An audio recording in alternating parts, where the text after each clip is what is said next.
এই যে বন্ধুরা শুনছো, নতুন নতুন রোমান্টিক ভালোবাসার গল্প পেতে ও শুনতে চাইলে আমাদের সাগর অফিসিয়াল চ্যানেলটি সাবস্ক্রাইব করে বেল বাটনটি অন করে দিও। লাইক কমেন্ট করতে মোটেও ভুলবেন না কিন্তু। ধন্যবাদ সবাইকে। তৌসিফ, আমার হাতটা ছেড়ে দে। তোর সাহস কি করে হলো তুই আমার হাত ধরিস? 100 বার ধরবো। তুমি কেন অন্য ছেলেদের সাথে কথা বলো? আমি তোমাকে ভালোবাসি আগেও বলেছি, এরপরেও কেন তুমি অন্য ছেলেদের সাথে কথা বলো? আমি তোকে ভালোবাসি না এটা কতবার বলবো? তুই আমার মামাতো ভাই, তাও আমার থেকে ছোট। আত্মীয় আছিস, আত্মীয়র মতো থাক। যদি তুই আমার মামাতো ভাই না হতি তোকে আমি খুন করে ফেলতাম। আমি তোমার কোনো কথা শুনতে চাই না। তুমি এখন আমার সাথে বাসায় যাবে। ভেবেছিলাম তোমাকে নিয়ে ঘুরতে যাব, কিন্তু তুমি আমার মুডটাই নষ্ট করে দিলে। আজকে অফিস অর্ধেক করে তোমাকে নিয়ে ঘুরতে যাওয়ার জন্য এসেছিলাম, কিন্তু তুমি এটা কি করলে? তুই কি করে ভাবলি তোর সাথে আমি ঘুরতে যাব? আমাকে কি তোর এতটাই সস্তা মনে হয়? তোর মতো ছেলের সাথে আমি ঘুরতে যাব? দেখো রিহা, আমি তোমাকে ভালোবাসি। তুমি তো জানো আমাদের দুজনের বাবার মধ্যে ঝামেলা চলছে। আমাদের উচিত একসাথে এটা সমাধান করা। তা না করে তুমি কেন এরকম করছো? কারণ তোরা অন্যায় করেছিস। তোরা আমাদের কাছ থেকে সবকিছু কেড়ে নিয়েছিস। আমার বাবা এসব সম্পদের মালিক হওয়ার কথা ছিল, কিন্তু তোর বাবা আমার ফুপুকে বিয়ে করে সবকিছু কেড়ে নিয়েছে। দেখো আপু, আমরা তোমাদের কিছুই দখল করিনি। আমার বাবার অধিকার আছে এখানে। আমার দাদু এবং তোমার দাদু দুজনে বন্ধু ছিলেন। তারা দুজন মিলে এই ব্যবসা শুরু করেছেন। তাই এই ব্যাপারে আমাদের কথা না বলাই ভালো।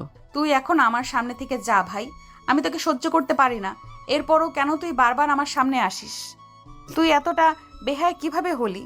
আগে তো তুই এত বেহায় ছিলি না। আমি তোমাকে ভালোবাসি, সেই জন্য তোমাকে কিছু বলতে পারছি না। তুমি বারবার আমাকে অপমান করো, এরপরও আমি তোমার কাছে ফিরে আসি শুধুমাত্র তোমার ভালোবাসা পাওয়ার জন্য। আমি সেই ছোটবেলা থেকেই তোমাকে ভালোবাসি। ভালোবাসা? সেটা কোনোদিনও সম্ভব না। কারণ তোরা আমাদের সবচেয়ে বড় শত্রু। তোদের সাথে আমাদের কোনো সম্পর্ক হতে পারে না। আমাদের বাড়িতে এসে আমাদের সবকিছু কেড়ে নিয়েছিস, এরপরও বলছিস আমাকে ভালোবাসিস। আর তোকে এইসব বলেই বা কি লাভ? তোর বাবাও তো এই রকমই এসে জুড়ে বসেছিল, এরপর আমার ফুপিকে বিয়ে করে সবকিছু দখল করেছে। তোর বাবা যেরকম তুইও সেরকম করেই হয়েছিস। রিহার গালে থাপড় দিতে যাবে তার আগেই রিয়া তৌফিসের হাত ধরে আটকে দিল। এরপর রিহাই তৌফিসের গালে একটা সজোরে থাপ্পড় মেরে দিল। তৌসিফ থাপ্পড় খেয়ে চুপচাপ দাঁড়িয়ে আছে। রিয়া তখন রেগে বলল, তোর সাহস কি করে হলো তুই আমার দিকে হাত বাড়াস? তোকে আমি শেষ করে ফেলবো। তুই আর কোনোদিন আমার সামনে আসবি না, বেহায়ের নির্লজ্জ কোথাকার। তৌসিফ আর কিছু বলতে পারল না, দৌড়ে বাসায় চলে আসলো। তৌসিফ চৌধুরী বাবা মায়ের একমাত্র সন্তান। তার দাদা এবং রিহার দাদা দুজনে খুব ভালো বন্ধু ছিলেন। সেই জন্য তৌসিফের মায়ের সাথে তৌসিফের বাবার বিয়ে দেন। তাই সম্পর্কে দুজন মামাতো ভাই বোন, কিন্তু তাদের দুই পরিবারের মধ্যে অনেক দিন থেকেই ঝামেলা চলছে। কেউ কারোর সাথে কথা বলে না। তৌফিসের দাদু আগে মারা গিয়েছিলেন, সেজন্য রিহার দাদু তৌসিফের বাবা অর্থাৎ রফিক চৌধুরীকে নিয়ে আসেন তার বাসায়। এরপর এখান থেকেই তিনি পড়াশোনা করেন। তার ব্যবহারে মুগ্ধ হয়ে রিহার দাদু নিজের মেয়ে অর্থাৎ তৌসিফের মাকে তার হাতে তুলে দেন। ওদিকে রিহার বাবা আরিফ সাহেব ছোটবেলা থেকেই খারাপ পথে চলতে শুরু করেন। রাতভর বাইরে আড্ডাবাজি, নেশা তার কাছে নিত্যদিনের অভ্যাস ছিল। রিহা দাদুর মৃত্যুর সময় তিনি চিন্তা করলেন তার ছেলে যেভাবে জুয়া আর মদের নেশায় আসক্ত হয়েছে, তাতে তার মৃত্যুর পরেই আরিফ সাহেব ব্যবসা, বাড়ি, গাড়ি সব কিছু শেষ করে দিবে। তাই তিনি তৌসিফের দাদুর শেয়ার আর নিজের সব সম্পত্তি তার মেয়ের নামে করে দেন এবং বললেন সব কিছু আগলে রাখতে। কোনো দিন যদি আরিফ সাহেব ভালো পথে ফিরে আসেন তাহলে তাকে তার প্রাপ্য ফিরিয়ে দেওয়ার কথা বললেন এবং এটা নিয়েই ঝামেলা শুরু হয়। আরিফ সাহেব ভাবছেন তার বাবা তার সাথে অন্যায় করে সব সম্পত্তি তার বোনের নামে করে দিয়ে গেছেন। এদিকে তৌসিফ সারা রাত কান্না করে কখন যে ঘুমিয়েছে খেয়ালই নেই।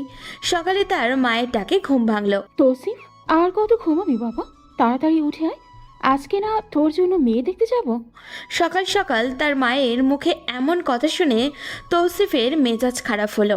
মায়ের দিকে তাকিয়ে বলল, তোমার কি খেয়ে দেওয়ার কোনো কাজ থাকে না? সবসময় শুধু আমার পিছনে পড়ে থাকো কেন?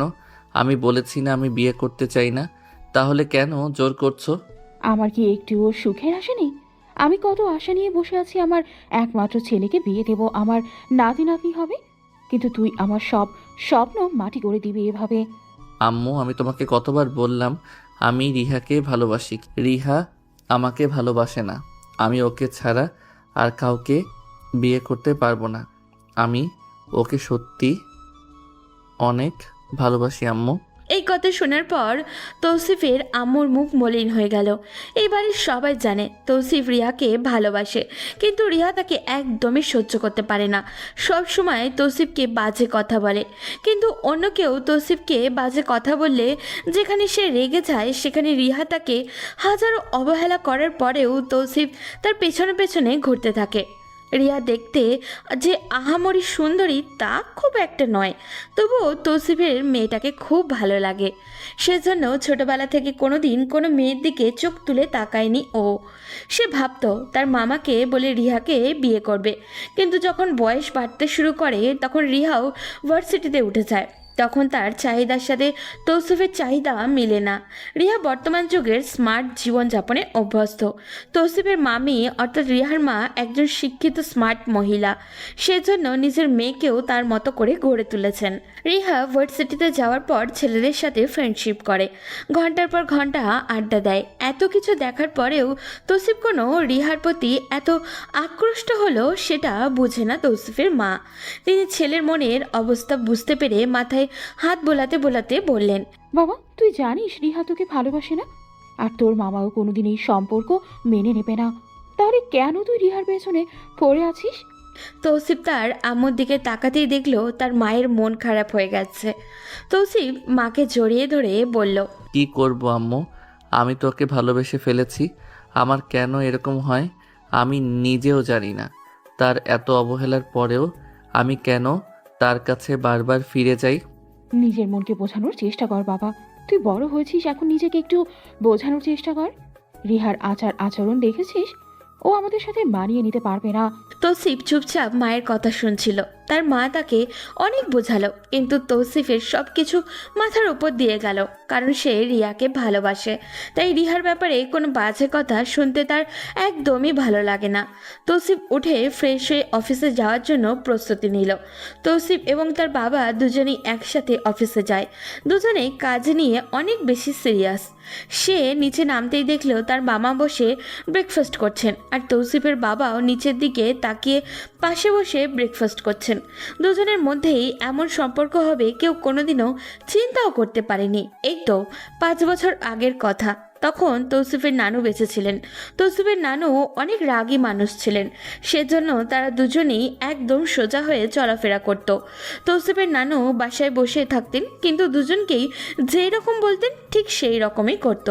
দুজনেই অফিসটা অনেক ভালো করে সামলাচ্ছিল, তাদের মধ্যে অনেক ভালো সম্পর্কও ছিল। তৌসিফ আর রিহা দুজনে ভালো বন্ধুর মতো ছিল, কিন্তু হঠাৎ করেই তার নানুর মৃত্যু হয়। এরপর থেকে সব কিছু কেমন জানি পরিবর্তন শুরু হয়ে গেল। ওদিকে তৌসিফের মামার সাথে কয়েকজন জুয়ারির পরিচয় হয়, ফলে একসময় অফিসের বিভিন্ন কাজে তিনি তৌসিফের বাবার সাথে বেইমানি করে টাকা নিয়ে যেতেন। এই জন্য তৌসিফের বাবা রাগ করে তাকে অফিস থেকে বের করে দেন। তৌসিফের নানু যখন মারা যান তখন হয়তো বুঝতে পেরেছিলেন এই বিষয়টা। সব কিছুর পর তার সন্তান তিনি সবচেয়ে ভালো বুঝেছিলেন। এমন কোনো জিনিস নেই যেটা উনি জুয়া খেলার ব্যবহার করেননি। এমনকি নিজের স্ত্রীর বিয়ের গহনা পর্যন্ত তিনি জুয়া খেলায় নিয়ে হারিয়ে ফেলেছেন, কিন্তু তার মুখের দিকে তাকালে মনে হয় না তিনি এটা নিয়ে কোনো অনুশোচনায় ভুগছেন। তৌসিফ তখন নিচে গেল। তখন তৌসিফের মামা তার দিকে তাকিয়ে বললেন, তৌসিফ, আমার কিছু টাকার দরকার আজকে। আরিফ সাহেব সাধারণত তৌসিফের বাবার কাছে টাকা চাইতেন, কিন্তু তৌসিফের বাবার সাথে সম্পর্ক খারাপ হওয়ার পর থেকে তৌসিফের কাছে টাকা চান। তৌসিফের সাথে সবারই মোটামুটি খুব একটা ভালোই সম্পর্ক, কারণ তাদের এইসব ঝামেলায় তৌসিফের থাকতে চায় না। তৌসিফের বাবা অফিসে একা সামলাতে পারছিলেন না, তাই অনার্সে ভর্তি হওয়ার পর থেকে তৌসিফের বাবার সাথে অফিসে হেল্প করে। তৌসিফ তখন তার মামাকে বলল, আচ্ছা মামা, তুমি যাওয়ার সময় আমার কাছ থেকে টাকা নিয়ে যেও। তৌসিফ, তোমাকে কি আমি অর্ডার দিয়েছি আমার টাকা ব্যবহার করার? তুমি কেন আমার টাকা ব্যবহার করবে? তৌসিফ তার বাবার গম্ভীর কণ্ঠ শুনে বাবার দিকে তাকালো। এরপর কথা না বলে ব্রেকফাস্ট করতে শুরু করলো। তৌসিফ সবসময় চাই সবাই যেন হাসি খুশি থাকে, সবাই যেন আগের মতো হয়ে যায়। আগে তাদের পরিবারটা কত সুন্দর ছিল, কিন্তু এখন মনে হয় যেন একই বাড়িতে বাস করার পরেও তাদের মধ্যে হাজার হাজার মাইল দূরত্ব। পাশাপাশি বসে খাবার খায়, কিন্তু একে অপরের দিকে তাকিয়ে কথাও বলে না। এই কষ্ট কাউকে বলে বোঝানো সম্ভব নয়। খাওয়া শেষে তৌসিফ বাবার সাথে অফিসে চলে আসলো। একটু পর আরিফ সাহেবও আসলেন। তৌসিফ জানতো তার মামাকে হাজারো অপমান করলেও তিনি আসবেন, কারণ তার টাকার প্রয়োজন। আর টাকার প্রয়োজন হলে তার মামার মাথা ঠিক থাকে না। তৌসিফ তার হাতে 20,000 টাকা দিয়ে বলল, মামা কেন এরকম করছো?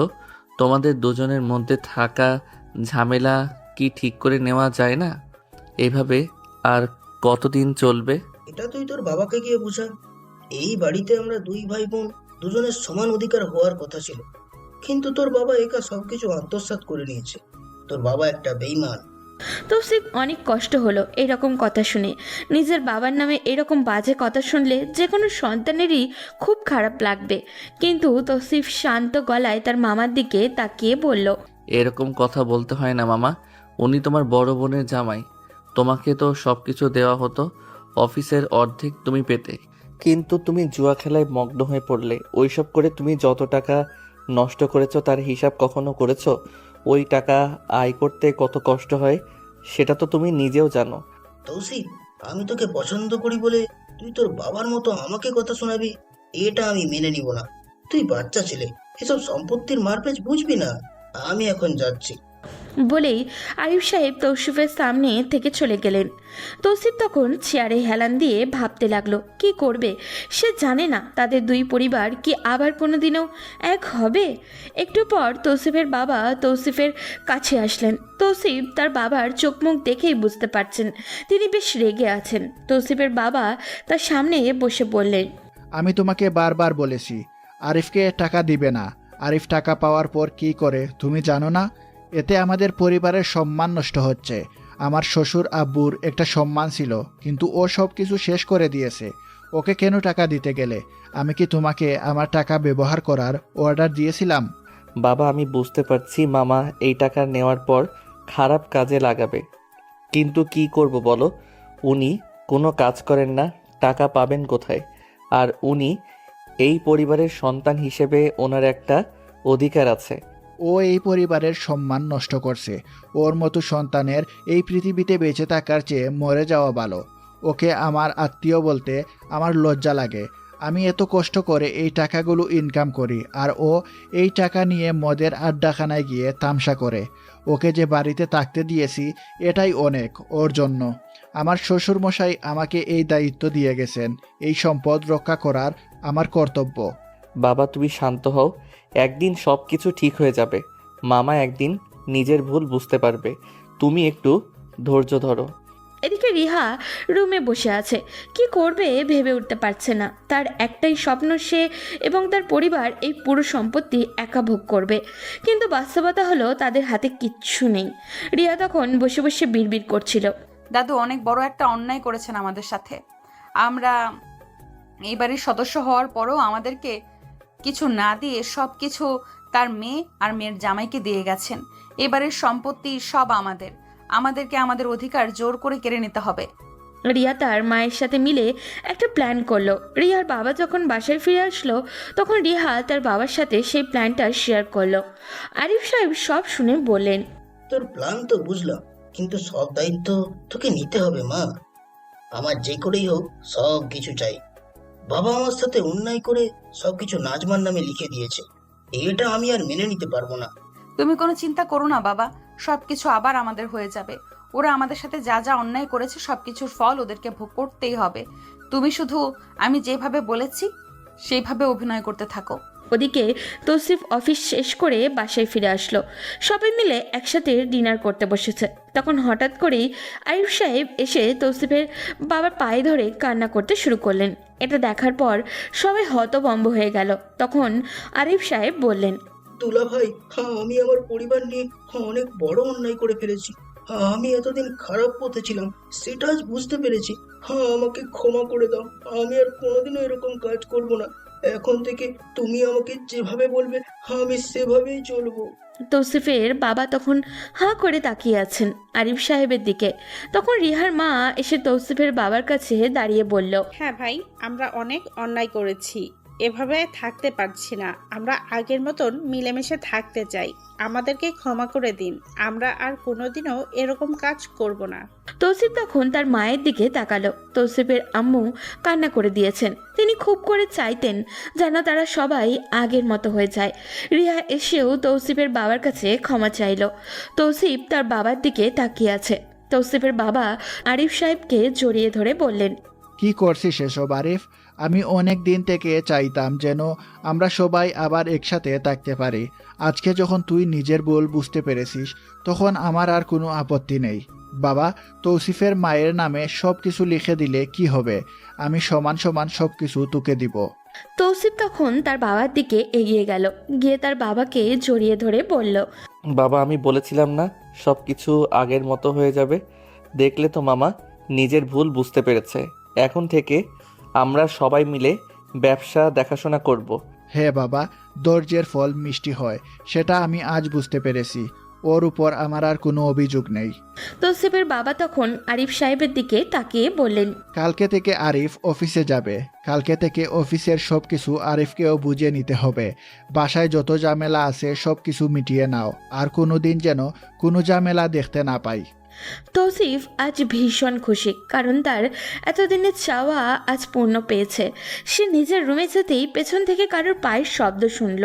পেছন ফিরে তাকাতেই দেখলো রিহা দাঁড়িয়ে আছে। তৌসিফ হঠাৎই রিহাকে তার রুমে দেখে থতমত খেয়ে গেল। নিজেকে স্বাভাবিক করে রিহার দিকে তাকিয়ে বলল, কি ব্যাপার রিহা, তুমি আমার রুমে? আমি তোমার সাথে অনেক অন্যায় করেছি তৌসিফ, আর কোনোদিন এরকম কাজ করব না। আমি তোকে অনেক কষ্ট দিয়েছি, তুই আমাকে ভালোবেসেছিস, তার বিনিময়ে আমি তোকে বারবার অপমান করেছি। তৌসিফ তখন রিহার দিকে তাকিয়ে আছে। রিয়া প্রায় কান্না করে দিয়েছে। তৌসিফ মুচকি হেসে রিহার দিকে তাকিয়ে বলল, আরে পাগলি, কান্না করো কেন? আমার তোমার উপর কোনো অভিযোগ নেই। তুমি একটা অন্ধকার জগতে ছিলে, যেরকম ছিলে সেরকম থাকলে সারা জীবন অন্ধকারের মধ্যে থাকতে হতো। কিন্তু আজকে তুমি তোমার ভুল বুঝতে পেরেছো, এটাই আমার কাছে অনেক। আমার আর কিছু চাই না। তৌসিফ, আমি চাই সব সময় তোর পাশে থাকতে। আমি অন্যায় করেছি এতদিন তোর থেকে দূরে থেকে। তুই কি আমাকে তোর আপন করবি তৌসিফ? তৌসিফ তখন কান্না করে দিল। এটা তৌসিফ কোনো দিনও ভাবতে পারেনি। এতদিন থেকে সে রিয়াকে ভালোবাসত, কিন্তু রিয়া সবসময় তাকে ইগনোর করত। আজ রিয়া যখন তাকে আপন করতে চাইছে, তখনও তৌসিফের বুকটা ফেটে যাচ্ছে। তৌসিফ উঠে রিয়াকে জড়িয়ে ধরে কান্না করে বলল, তুমি বিশ্বাস করতে পারবে না আমি কতদিন থেকে এই সময়টার অপেক্ষায় ছিলাম। আমি ভাষায় বলে প্রকাশ করতে পারবো না আমি কতটা খুশি হয়েছি। আমি জানি তৌসিফ, তুই আমার উপর অনেক অভিমান করেছিস। কথা দিচ্ছি আর কোনো দিন অন্যায় কাজ করব না। আমি সব সময় তোর সাথে থাকবো। তুই যেভাবে বলবি সেভাবেই চলবো। আমি আর কোনো খারাপ পথে চলতে চাই না তৌসিফ। না রিহা, তোমার উপর আমার কোনো অভিমান নেই। আমি তোমাকে ভালোবাসি, আর ভালোবাসার মানুষের উপর রাগ অভিমান টিকিয়ে রাখা যায় না। রিয়া তখন তৌসিফকে শক্ত করে জড়িয়ে ধরল। তৌসিফ নিজেও জানে না তার জন্য কত বড় বিপদ অপেক্ষা করছে। রিয়া তৌসিফের সাথে আরও বেশ কিছুক্ষণ কথা বলে রুমে চলে আসলো। তখন রিহার আম্মু রিহার রুমে এসে বলল, কি ব্যাপার রিহা, তৌসিফ কোথায়? আরে আম্মু, তুমি কোনো চিন্তা করবে না, আমি তৌসিফকে বুঝিয়ে বলছি। তৌসিফ আবার আমাকে বিশ্বাস করতে শুরু করেছে। খুব তাড়াতাড়ি আমরা তৌসিফকে ব্যবহার করে সবকিছু নিয়ে আসব। আমি ওই দিনের অপেক্ষায় আছি। ওদেরকে পথে বসতে দেখলে আমার থেকে বেশি খুশি আর কেউ হবে না। আম্মু, তোমাকে আর বেশি দিন অপেক্ষা করতে হবে না। তুমি শুধু আমার উপর একটু ভরসা করো, আমি সবকিছু আবার আমাদের কাছে নিয়ে আসব। ওরা আমাদের উপর আর জোর খাটাতে পারবে না। ওদিকে তৌসিফ নিজের রুমের মধ্যেই বসে আছে। সে অনেক খুশি, কারণ তার সব স্বপ্ন একে একে পূরণ হতে চলেছে। তৌসিফ তখন তার আম্মুর রুমে গেল। তৌসিফের আম্মু তখন তাকে এভাবে দেখে তার দিকে তাকিয়ে বলল, কি ব্যাপার, আমার ছেলেকে আজকে দেখছি অনেক বেশি খুশি খুশি লাগছে। কি হয়েছে? আম্মু, আজকে আমি অনেক বেশি খুশি। রিহা আমার কাছে এসেছিল, সে নিজের ভুল বুঝতে পেরেছে। সে আমার সাথে অনেক ভালো ব্যবহার করেছে। আমি বুঝতে পারছি রিহাও আমাকে ভালোবাসে। খুব তাড়াতাড়ি রিহাকে আমি বিয়ে করতে চাই। তৌসিফের আম্মু তখন তৌসিফের দিকে কিছুক্ষণ তাকিয়ে থাকলেন। তার আম্মু হয়তো বিশ্বাস করতে পারছেন না কথাটা। তখন তিনি বললেন, আমার কাছে সব কিছু কেমন জানি মনে হচ্ছে, কিন্তু যদি এটা সত্যি হয় তাহলে খুব ভালো হবে। আমি আমার ছেলেকে সবসময় আনন্দে দেখতে চাই। পরের দিন তারা সবাই মিলে অফিসে গেল। অফিসে আজকে একটা উৎসব মুখর পরিবেশ, কারণ সবাই অনেক খুশি। তারা তিনজন অবশেষে সব দায়িত্ব ভাগাভাগি করে নিল। তৌসিফ আরিফ সাহেবের কেবিনে গিয়ে বলল, মামা, তুমি বিশ্বাস করতে পারবে না, আমি এবং বাবা কত দিন থেকে অপেক্ষা করছিলাম এই দিনটার। আমরা সবাই মিলে একসাথে কাজ করব, এটা আমাদের অনেক দিনের স্বপ্ন ছিল। তোমাকে অসংখ্য ধন্যবাদ মামা। কি বলছিস বাবা? আমি নিজে অন্যায় করেছিলাম। আমি আমার অন্যায় বুঝতে পেরেছি। অনেক তো খারাপ জীবন কাটালাম, এখন না হয় একটু ভালো পথে চলি। এরপর তৌসিফ তার কাজ করতে শুরু করলো। এভাবে দেখতে দেখতে প্রায় এক সপ্তাহ কেটে গেল। সব কিছু আগের মতোই হয়ে গেছে। ছোটবেলায় তৌসিফ আর রিহা যেরকম বন্ধুত্বের মতো ছিল সেই রকমই হয়ে গেল। এখন রিয়া আর তৌসিফকে অপমান করে না, খারাপ ব্যবহারও করে না। এটা তৌসিফের কাছে আলাদা একটা প্রাপ্তি ছিল। আজ যখন তৌসিফ তার রুমের মধ্যে বসেছিল তখন হঠাৎ করে রিহা এসে বলল, তৌসিফ, আমার বাসায় থাকতে ভালো লাগছে না, চলো আমরা কোথাও থেকে ঘুরে আসি। তৌসিফ এটা শোনার পর খুশি হয়ে রিহার দিকে তাকিয়ে বলল, চলো তাড়াতাড়ি, আমি তো এটারই অপেক্ষা করছিলাম। আমি অনেক দিনের স্বপ্ন আমার ভালোবাসার মানুষটাকে নিয়ে ঘুরে বেড়াবো। আমি তোমাকে অনেক ভালোবাসি রিহা, কিন্তু তুমি কেন আমার ভালোবাসা বুঝতে চাও না? কে বলেছে আমি তোর ভালোবাসা বুঝি না? আমিও তোর ভালোবাসা বুঝি। খুব তাড়াতাড়ি আমরা দুজন বিয়ে করব। তোর সাথে সবকিছু নতুন করে সাজাতে চাই। তৌসিফ আর রিহা ঘুরতে বের হলো। দুজনে বেশ কয়েকটা জায়গায় ঘোরাঘুরি করে একটা রেস্টুরেন্টে গিয়ে বসলো। খাবার অর্ডার করে তৌসিফ রিহার মুখোমুখি বসে বলল, জানো রিহা, আমি কোনোদিন কোনো মেয়ের দিকে ফিরে তাকাইনি শুধুমাত্র তোমাকে ভালোবাসি বলে। আমি বিশ্বাস করতাম একদিন তুমি আমার ভালোবাসা বুঝতে পারবে, এবং আমার সেই স্বপ্নটা পূরণ হয়েছে। আমি আর অতীত নিয়ে কোনো কথা বলতে চাই না তৌসিফ। অতীত মনে করলেই আমার কষ্ট হয়। আমি এখন শুধু সামনের দিনগুলো নিয়ে চিন্তা করতে চাই। কিন্তু আমার শুধু অতীতের কথা মনে পড়ে। আগে তোমার করা অপমানগুলোর কথা মনে পড়ে, আর এখনকার দিনগুলো দেখি তখন কতটা অসহায় ছিলাম, আর এখন কতটা পরিপূর্ণ আমি। এভাবেই আমি সারা জীবন তোর পরিপূর্ণতার কারণ হয়ে থাকতে চাই। আমি সব সময় তোর পাশে থাকতে চাই। এভাবে সবাই অনেক হাসাহাসি আনন্দে দিনগুলো কাটাচ্ছিল তারা। অনেক দিন হয়ে গেল। এখন রিয়াকে তার প্ল্যানটা সাকসেসফুল করতে হবে। সেজন্য রিয়া প্রস্তুতি হয়ে নিল। রিয়া তার আব্বুর কাছে গিয়ে বলল, বাবা, অনেক দিন হয়ে গেছে, এখন আমাদের আসল আঘাতটা করতে হবে। আমরা যেটার অপেক্ষায় ছিলাম সেটা পূরণ করতে হবে। তুমি অফিসের দিকটা দেখো, আমি এদিকটা দেখে নেব। হুম, আমি আস্তে আস্তে অফিসের সব কাগজগুলো আমার কাছে নিয়ে আসতেছি। বেশি দিন লাগবে না, সব কাগজ আমার কাছেই চলে আসবে। তাহলে তুমি এই কাজটা করতে থাকো, আমি ফুপার কাছে যাই। ফুপাকে এমনভাবে দুর্বল করতে হবে যেন উনি আমাকে চোখ বন্ধ করে বিশ্বাস করেন। আর বাকিটুকু তো বুঝেই গেছো কিভাবে কি করতে হবে। হ্যাঁ রে মা, আমাদের হাতে কবে যে রাজত্ব আসবে আমি সেই অপেক্ষায় আছি। এরপর রিহা তার বাবার রুম থেকে তৌসিফের বাবার রুমে গেল। গিয়ে তাকে জড়িয়ে বলল, আমি একা থাকতে পারছি না ফুপা, আমি তৌসিফের সাথে থাকতে চাই। তোমরা ওর সাথে আমার বিয়ের ব্যবস্থা করো। আমি খুব তাড়াতাড়ি তৌসিফকে বিয়ে করতে চাই। তৌসিফের বাবা অবাক দৃষ্টিতে রিহার দিকে তাকিয়ে আছে। রিহা তখন তাকে জড়িয়ে ধরে কান্না করে বলল, এই কয়েকদিন তৌসিফের সাথে থেকে আমি ওকে অনেক বেশি ভালোবেসে ফেলেছি। ওর সাথে থেকে আমি আগের সব অন্যায় থেকে ফিরে আসতে চাই ফুপা। আমার বিশ্বাস হচ্ছে না মা, তুই আমার ছেলেটাকে বিয়ে করতে চাচ্ছিস। তুই কোনো চিন্তা করবি না, আমি খুব তাড়াতাড়ি তোদের বিয়ের ব্যবস্থা করছি। ফুপা, তুমি আমাকে ক্ষমা করে দিয়েছো তো? আমার সব সময় মনে হয় আমি তোমাদের সাথে অন্যায় করেছি। অপরাধ বোধ কাজ করে প্রতিটা মুহূর্তে। তুই যা করছিস তা একটা অন্ধকার জগৎ থেকে করেছিস। সেজন্য এইসব নিয়ে আমার কোনো অভিযোগ নেই। এখন তোরা তোদের ভবিষ্যৎ জীবন নিয়ে ভাব, ওসব ভুলে যা। ওদিকে তাদের অফিসে অনেক বড় একটা কাজ এসেছে, সেজন্য তৌসিফরা অনেক ব্যস্ত ছিল। কিন্তু আরিফ সাহেব সব কিছু একা হাতে সামনে নিলেন। এটা তৌসিফ এবং তার বাবার কাছে অনেক বড় পাওয়া ছিল। অবশেষে আরিফ সাহেব অফিসের প্রতি মনোনিবেশ করছেন। তৌসিফের বাবা তখন তৌসিফের সাথে পরামর্শ করতে বসলেন। তৌসিফ, আমি আরিফের কাজ এতদিন লক্ষ্য করেছি। আরিফ আগের মতো নেই, সেজন্য আমি চাই আমার সম্পত্তির অর্ধেক ওকে দিয়ে দিতে। কারণ এই সম্পত্তি যেমন তোমার মায়ের, ঠিক তেমন তোমার মামারও। এটা ওর অধিকার। হ্যাঁ আব্বু, আমিও এটাই চিন্তা করছিলাম। ওনাকে ওনার প্রাপ্যটা বুঝিয়ে দাও। নানু আমাদেরকে সব কিছু দিয়েছেন বলে আমরা তো সব দখল করে নিতে পারি না। আমি আরিফের সাথে কথা বলে ওকে ওর প্রাপ্যটা বুঝিয়ে দিতে চাই। আমি কারো সম্পদ অন্যায়ভাবে দখল করে রাখতে চাই না। এছাড়া রিহার সাথে তোমার বিয়ের ব্যাপারটাও আলোচনা করতে চাই। বাবা, আমি এখন বিয়ের জন্য প্রস্তুত নই। আমি আগে অফিসের কাজগুলো শেষ করতে চাই, এরপর বিয়ে করব। আমি রিহাকে সব কিছু বলেছি, ও রাজি হয়েছে। 2 মাস পরে বিয়ের আয়োজন করো। আপাতত সব কিছু ওনাকে বুঝিয়ে দাও। তোর যেরকম ভালো মনে হয় সেরকম করবি। আমি তোকে কোনোদিন জোর করিনি। আমি জানি আমার ছেলে যেটা করবে সেটা ঠিকই করবে। এরপর তৌসিফ তার বাবার সাথে কথা বলে ব্যবস্থা শুরু করলো। রিহার বাবাকে তার প্রাপ্য সম্পত্তি বুঝিয়ে দেওয়া হবে, কারণ আরিফ সাহেব তাদের বিশ্বাস অর্জন করে নিয়েছে। তিনি প্রমাণ করে দিয়েছেন তিনি আগের মতো আর নেই। তৌসিফ বাসায় ফিরে সবাইকে কথাটা বলল।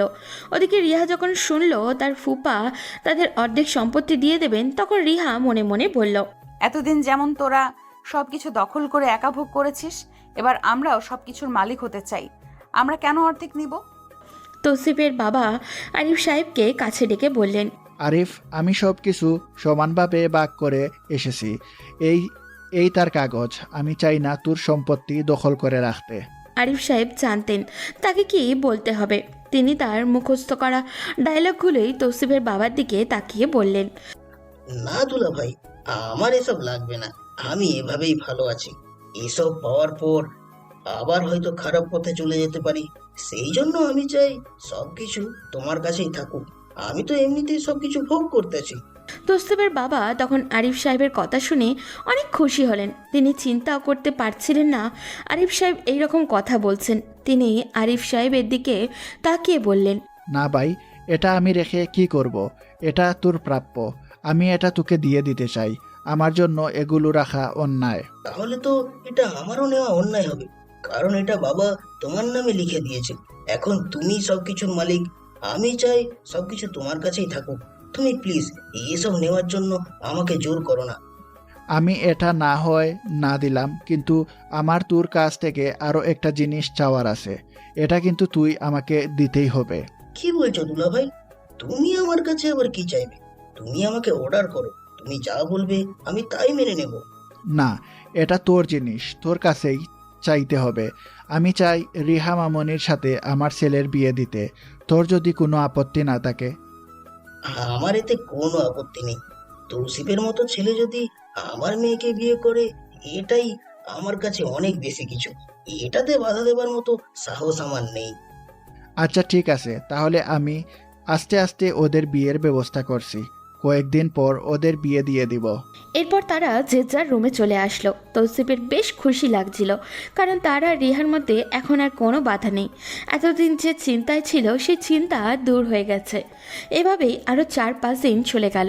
হঠাৎ করেই একদিন রিহা তৌসিফের কাছে আসলো। তৌসিফ তখন রুমের মধ্যেই বসেছিল। তার বাবা মা দুজনেই বাগানে বসে গল্প করছিল। তৌসিফ তখন রিহার দিকে তাকিয়ে বলল, রিহা, তুমি এই সময় আমার রুমে? রিহা তখন তৌসিফের দিকে তাকিয়ে একটা হাসি দিয়ে ওর দিকে এগিয়ে যেতে শুরু করলো। তৌসিফ অবাক হয়ে গেল। রিয়া তখন তৌসিফকে জড়িয়ে ধরে বলল, তৌসিফ, তুমি একটাবার চিন্তা করে দেখো তো, যদি বাড়ির সবাই তোমাকে ভুল বুঝে সবাই তোমাকে বাড়ি থেকে বের করে দেয়, তাহলে তুমি কোথায় যাবে? রিহা, তুমি এসব কি বলছো? আমাকে কেন বাড়ি থেকে বের করে দিবে? আমি কি করেছি? তুমি কিছুই করনি, কিন্তু এখন করবে। আর এমন কিছু করবে যেটার কারণে তোমাকে বাড়ি থেকে বের করে দেওয়া হবে। ফুপা আমাকে অনেক বিশ্বাস করেন এবং ভালোবাসেন। যদি শোনেন যে আমার সাথে তুমি খারাপ কিছু করার চেষ্টা করেছো, তাহলে কি হবে ভাবতে পারছো? তৌসিফ তখন কিছুটা ভয় পেয়ে গেল। রিহা এসব কি বলছে? তৌসিফ তার দিকে তাকিয়ে বলল, রিহা, তুমি এসব কি বলছো? আমি কেন তোমার সাথে খারাপ কিছু করার চেষ্টা করব? তোমার সাথে আমার বিয়ে ঠিক হয়েছে, কয়েকদিন পরে আমাদের বিয়ে। তুমি না করলেও আমি করব, এবং তোমাকে ফাঁসাবো। তোমাকে এই বাড়ি থেকে বের করে দেওয়াটাই আমার মূল টার্গেট। রিহা প্লিজ, এরকম কিছু করো না যাতে আমার সম্মান নষ্ট হয়। আমি তোমাকে অনেক ভালোবাসি, আর তুমিও তো আমাকে ভালোবাসো, তাহলে কেন এরকম করছো? আমার সম্মান নষ্ট হলে তোমার কি একটু কষ্ট লাগবে না? আমার কেন কষ্ট লাগবে? এখন থেকে এই সব কিছু আমাদের হয়ে যাবে। তুই কি ভাবছিস আমরা ভালো হয়ে গেছি? আরে বলদ, আমরা এতদিন অভিনয় করছিলাম তোদের কাছ থেকে সবকিছু কেড়ে নেওয়ার জন্য। তৌসিফ রিহার কথা বিশ্বাসই করতে পারছিল না। রিহার দিকে তাকিয়ে সে অসহায় কণ্ঠে বলল, রিহা প্লিজ এরকম করো না। আমি তোমাকে সত্যিই ভালোবাসি, তুমি আমার সাথে এত বড় বেইমানি করতে পারো না। কিন্তু আমি তোকে ভালোবাসি না। আমি তোর সাথে এতদিন থেকে অভিনয় করছিলাম তোকে শেষ করে দেওয়ার জন্য। তুই আমার কাছ থেকে সবকিছু কেড়ে নিয়েছিস। আমার জীবনের সব আনন্দ তোরা বাবা ছেলে মিলে কেড়ে নিয়েছিস। এখন আর তুই আমার হাত থেকে বাঁচতে পারবি না। বলে রিহা তৌসিফের উপরে ঝাঁপিয়ে পড়ল। তৌসিফ তখন তাকে সরানোর চেষ্টা করছে, কিন্তু রিহা চিৎকার করতে শুরু করলো। তৌসিফ রিহার মুখ চেপে ধরল, কিন্তু রিহা তৌসিফকে ধাক্কা দিয়ে দরজার কাছে গিয়ে দরজাটা বন্ধ করে দিয়ে চিৎকার করতে শুরু করলো। বাইরে থেকে সবাই চিৎকার শুনে তৌসিফের রুমের দিকে এগিয়ে আসলো।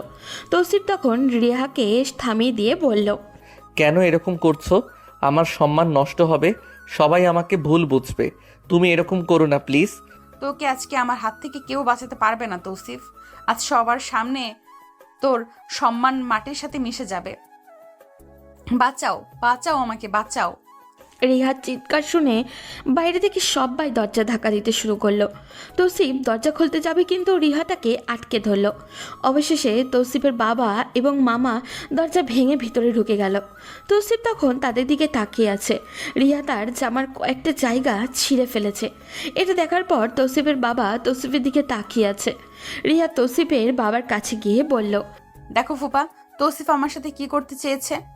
আমি ওকে ভালোবাসি, কিন্তু ও আমার সাথে এত বড় অন্যায় করবে এটা আমি কোনোদিন ভাবতেও পারিনি। কয়েকদিন পর ওর সাথে আমার এমনিতেই বিয়ে হতো, কিন্তু এর মধ্যেই ও আমার সাথে এমনটা করলো।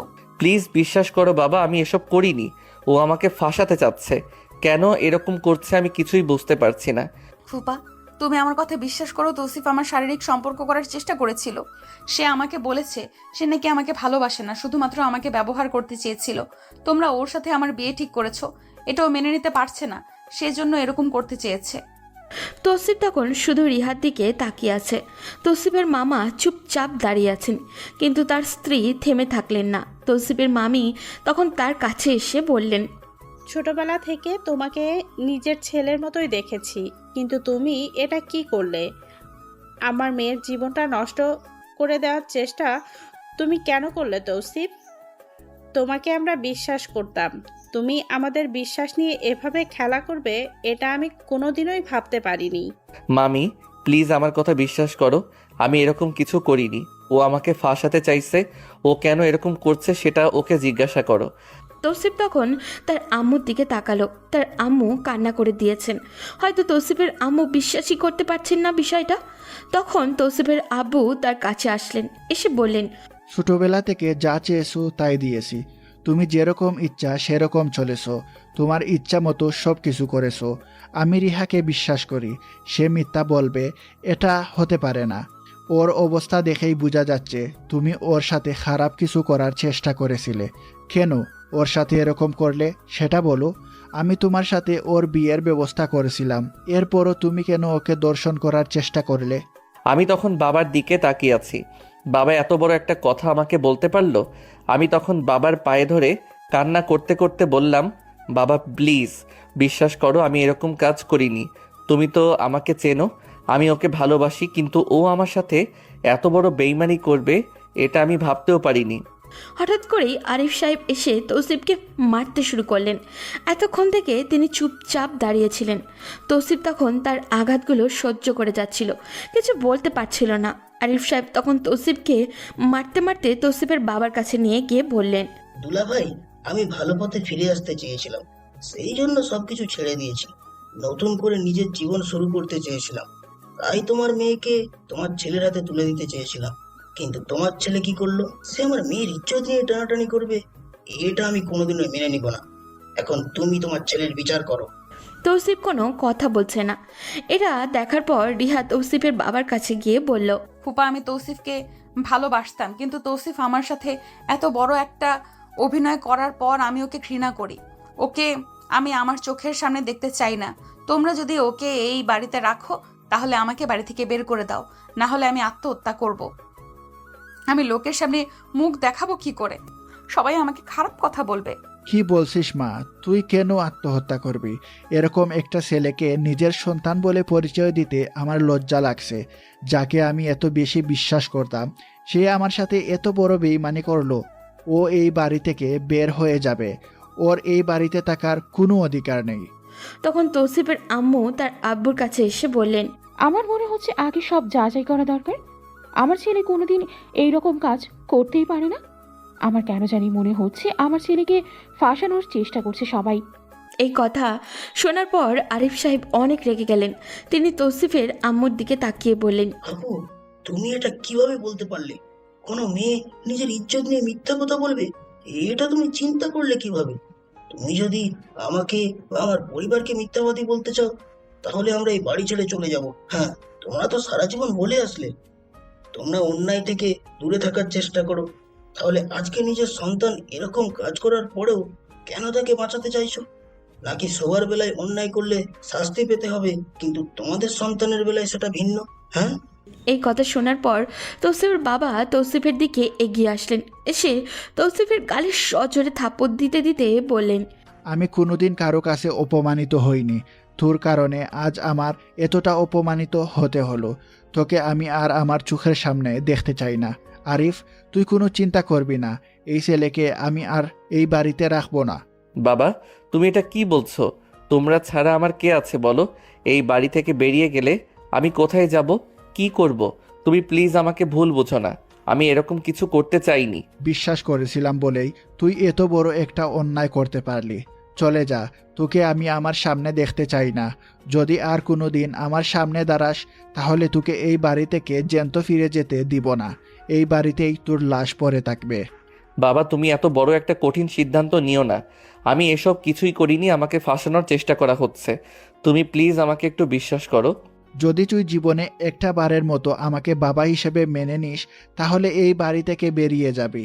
আমি তোকে আমার চোখের সামনে দেখতে চাই না। তোর কারণে আমার সম্মান নষ্ট হবে, এই বাড়ির সম্মান নষ্ট হবে। এটা আমি কোনোদিন মেনে নিব না।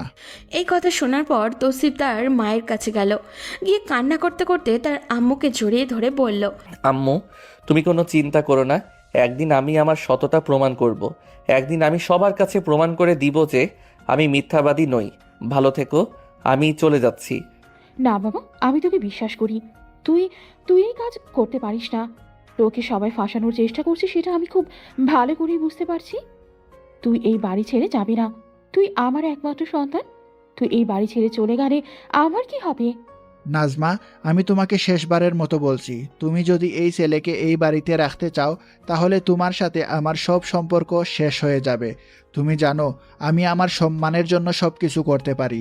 ও অন্যায় করেছে, অন্যায়ের শাস্তি ওকে পেতেই হবে। বাবা, তোমাকে কিছুই করতে হবে না, আমি চলে যাচ্ছি। তবে মনে রেখো, একদিন আমি আমার নির্দোষ থাকার বিষয়টা প্রমাণ করে আসব। সেদিন জানি না কি হবে। ভালো থেকো। বলেই তৌসিফ সেখান থেকে চলে আসলো। কিন্তু এখন যাবে কোথায়? তৌসিফ রাস্তায় রাস্তায় ঘুরে বেড়াচ্ছে। দেখতে দেখতে সন্ধ্যা হয়ে গেছে। তৌসিফ এখন চুপচাপ হেঁটে চলেছে। কোথায় যাবে, কি করবে, কিছুই ভেবে পাচ্ছে না। হঠাৎই তার বন্ধু রাজীবের কথা মনে হলো তার। তাই হতাশ হয়ে রাজীবের বাসায় গেল। রাজীব তাকে এমন অবস্থায় দেখে দৌড়ে ভিতরে নিয়ে আসলো। তারপর তৌসিফ তার সাথে ঘটে যাওয়া সব কিছু রাজীবকে বলল। রাজীব সব শুনে রেগে বলল, আমি তোকে অনেকবার বলেছিলাম ওই মেয়েটার থেকে দূরে থাকবি, কিন্তু তখন তো আমার কথা শুনলি না। ইস, এখন কি হবে? তোকে কতবার বললাম ওইসব ভালোবাসা নামের মিথ্যা অভিনয় থেকে দূরে থাকবি। আমি বুঝতে পারছি না দোস্ত, কি হবে। আমার সবকিছু শেষ হয়ে গেল। বাবা মা আমাকে অবিশ্বাস করবেন, এটা আমি মেনে নিতে পারবো না। তুই কোনো চিন্তা করবি না দোস্ত। একদিন আঙ্কেল আন্টি ঠিকই বুঝতে পারবে তারা যে ভুল সিদ্ধান্ত নিয়েছে। কিন্তু আপাতত তুই আমাদের বাসায় থাকবি, এখান থেকেই যা করার করবি। না দোস্ত, আমি তোর বাসায় থাকতে পারবো না। আঙ্কেল আন্টি কি মনে করবে? আমি নিজের জন্য কিছু একটা ব্যবস্থা করে নিব। তুই আমার জন্য এত বেশি টেনশন করবি না। তুই এটা কিভাবে বলতে পারলি দোস্ত? তুই আমার বাবা মাকে চিনিস না? তারা কি আমাকে আর তোকে কোনোদিন আলাদাভাবে দেখেছে? আমি যেমন তাদের সন্তান, তুইও তো তাদের সন্তান। আমার বাবার অপারেশনের সময় তুই এত বড় সহযোগিতা করলি, এসব আমরা ভুলে যাব কি করে? একটু পর রাজীবের বাবা মাও আসলেন। তারা তৌসিফকে দেখে অনেক খুশি হলেন। এরপর তৌসিফ রাজীবের বাবা মাকেও সব কিছু খুলে বলল। তারা তৌসিফের এই রকম ঘটনা শুনে বেশ কষ্ট পেয়েছেন। তাদের বাড়ির আরও একজন সদস্য, সে কোথায় আছে সেটা তৌসিফ নিজেও জানে না। সে হচ্ছে মেঘা, তৌসিফের থেকে 1 বছরের বড়। তৌসিফ যে ভার্সিটিতে পড়তো, মেঘাও ওই ভার্সিটিতে পড়তো। ওর রেজাল্ট সব সময় পুরো ভার্সিটির মধ্যে সেরা হতো। ওদিকে মেঘা তখন রুমের মধ্যেই ঘুমিয়েছিল। সে কিছুই জানে না বাড়িতে কি হয়েছে। বেশ কিছুক্ষণ পর ঘুম ভাঙতে খেয়াল হলো আজ তার শপিংয়ে যাওয়ার কথা। তাই তাড়াতাড়ি উঠে রাজীবের রুমে গেল। গিয়ে দেখে ছেলেটা কম্বল মুড়ি দিয়ে শুয়ে আছে। সবে সন্ধ্যা হয়েছে, এখনই এই অবস্থা? মেঘা তখন কম্বলের উপর দিয়ে রাজীবকে মারতে শুরু করলো। হঠাৎ করে কেউ কম্বলের নিচ থেকে মাথা বের করলো। এটা দেখার পর মেঘা চিৎকার দিয়ে উঠল। তাকিয়ে দেখে তার ভাইয়ের বন্ধু তৌসিফ। মেঘা হা হয়ে তৌসিফের দিকে তাকিয়ে আছে। সে এটা কি করলো? দাঁত দিয়ে নখ কামড়াতে কামড়াতে সে বলল, আরে তৌসিফ, তুমি কখন আসলে? আমি বুঝতে পারিনি, ভেবেছিলাম রাজীব, সেই জন্য এভাবে মেরেছি। প্লিজ কিছু মনে করো না। তৌসিফ মেঘা আপুর দিকে তাকিয়ে চোখ নামিয়ে নিল, কারণ মেঘার শরীরের ওড়নাটা পর্যন্ত নেই। দেখেই মনে হচ্ছে এইমাত্র ঘুম থেকে উঠেছে। তৌসিফ নিচের দিকে তাকিয়ে বলল, ইটস ওকে আপু, এরকম ভুল হতেই পারে। আমি কিছু মনে করিনি, কিন্তু তুমি এভাবে মারার প্ল্যান করেছিলে কেন?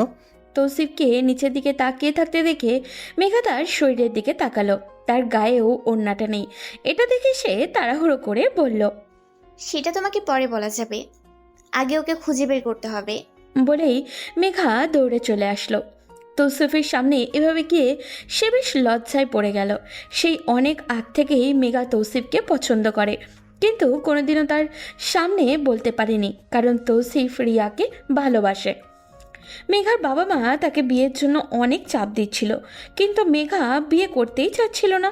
এভাবে দেখতে দেখতে 3 দিন চলে গেল। রাজীবের বাড়িতে তৌসিফের 3 দিন থাকাও হয়ে গেল। এখন সে কি করবে কিছুই বুঝে উঠতে পারছিল না। এই 3 দিন বাসা থেকে বের হয়নি। তবে তৌসিফ মেঘার ব্যবহারে অনেক অবাক হয়েছে। সে তৌসিফকে অনেক কেয়ার করেছিল। কেন করেছিল সেটা তৌসিফ জানে না। এখন তৌসিফ আর এইসব বিষয় নিয়ে চিন্তা করতে চায় না, কারণ সে যে আঘাতের শিকার হয়েছে সেটাই এখন কাটিয়ে উঠতে পারেনি। রাজীব আর মেঘা তৌসিফের কাছে এসে বলল, দোস্ত, আমাদের এভাবে বসে থাকলে হবে না, তোকে লড়াই করতে হবে। তুই যদি এইভাবে ভেঙে পড়িস তাহলে কিছুই হবে না। চল, আমরা সবাই মিলে কিছু একটা করি। হ্যাঁ তৌসিফ, আমিও চাই তুমি কিছু একটা করো। তুমি এভাবে বসে থাকলে আঙ্কেল আন্টি বিপদে পড়বেন। তোমার মামি মামা মিলে যদি তোমার বাবা মাকে কিছু একটা করে ফেলে, তাহলে তুমি নিজেকে ক্ষমা করতে পারবে না। সেই জন্য আগে থেকে ব্যবস্থা নিতে হবে। কিন্তু আমি কি করব? আমি এভাবে বসে থাকতে থাকতে একদম বিরক্ত হয়ে গেছি। তুই তো এতদিন অফিসে বসেছিলি, অফিসের ব্যাপারে ধারণা আছে। চল, আমরা সবাই মিলে ব্যবসা করি। আস্তে আস্তে আমাদের ব্যবসা বড় হলে ওদেরকে শেষ করে দেব। কিন্তু ব্যবসা শুরু করতে গেলে তো অনেক টাকার প্রয়োজন। সেই টাকা আমরা কোথা থেকে পাবো? আর তোর বাবা মায়ের কাছ থেকে আমি মরে গেলেও টাকা নিব না। টাকা নিয়ে কোনো চিন্তা করতে হবে না, আমার অ্যাকাউন্টে কিছু টাকা আছে। এই টাকাগুলো তোমরা নিয়ে ব্যবহার করতে পারো। আমিও তোমাদের সাথে থাকতে চাই। হ্যাঁ দোস্ত, আমরা সবাই মিলে যদি শুরু করি তাহলে আমাদের কেউ আটকাতে পারবে না। আমার বিশ্বাস আমরা পারবো। আমি জানি আরিফ আঙ্কেল আবার তার কাজ শুরু করবে। তিনি যেই পথে এগিয়েছেন সেই পথ থেকে কোনো মানুষ ফিরে আসতে পারে না, তাই তিনি জুয়া খেলা আবার শুরু করেছে। কিন্তু এটা কিভাবে সম্ভব? আপুর টাকা নিয়ে আমরা ব্যবসা করব, এটা হয় না। যদি ব্যবসায় লস হয় তখন ওনার টাকাটা নষ্ট হয়ে যাবে। আমি এটা করতে পারবো না। কেন সম্ভব না তৌসিফ? আমি চাই তুমি আমার টাকা নিয়ে ব্যবসা করো। আমার টাকা চলে গেলে আমার কোনো দুঃখ নেই। এটা আমার নিজের টাকা, কোনো দরকারে কাজে লাগানোর জন্য জমিয়েছিলাম। তোমার বিপদ তো আমাদেরও বিপদ। আমি চাই তোমাকে সহযোগিতা করতে। তুমি প্লিজ না করো না। এরপর তারা তিনজন মেঘার বাবা মায়ের সাথে কথা বলল। ওনারাও রাজি হয়ে গেলেন। তৌসিফ তাদের কোম্পানিতে যেই ব্যবসা করত সেই ব্যবসাই শুরু করবে, কারণ এই ব্যাপারে তার ভালো অভিজ্ঞতা আছে। কিন্তু এত তাড়াতাড়ি এটা করা সম্ভব নয়। তিনজন মিলে তো আর ব্যবসা চলে না, চালানো সম্ভবও নয়। নতুন করে মানুষ নিয়োগ দিবে সেই টাকাও তো নেই। বেশ ভেবেচিন্তে তার সিদ্ধান্ত নিল যে তারা তিনজন শুরু করবে। প্ল্যান শেষ করেই তারা কাজে লেগে পড়ল। ওদিকে রিহার বাবা সব ব্যবস্থা করে ফেলেছেন। এখন তৌসিফের বাবার কাছ থেকে শুধু সাইন নিতে হবে, এরপর এই বাড়িটা রিহাদের দখলে চলে আসবে। তৌসিফের বাবা মা দুজনেই অনেক ভেঙে পড়েছেন। এটাই তো সুযোগ, তাদেরকে রাজি করানো যাবে। আরিফ সাহেব কাগজপত্র সব কিছু রেডি করে তাদের কাছে চলে গেল। রিয়া তখন তার বাবার পিছন পিছন তৌসিফের বাবার রুমে গেল। আরিফ সাহেব তৌসিফের বাবার কাছে গিয়ে বললেন, দুলা ভাই, তুমি যদি এভাবে বসে থাকো তাহলে কিভাবে হবে? আমাদের ব্যবসাটা তো নষ্ট হয়ে যাচ্ছে। আমি চাচ্ছিলাম ব্যবসাটা আবার নতুন ভাবে শুরু করতে। কি করব আরিফ, আমার সব কিছু শেষ হয়ে গেছে। আমার ছেলে আমার সাথে এরকম কাজ করবে এটা কোনোদিন ভাবতেও পারিনি। তুই সব কিছুদিন দেখাশোনা কর।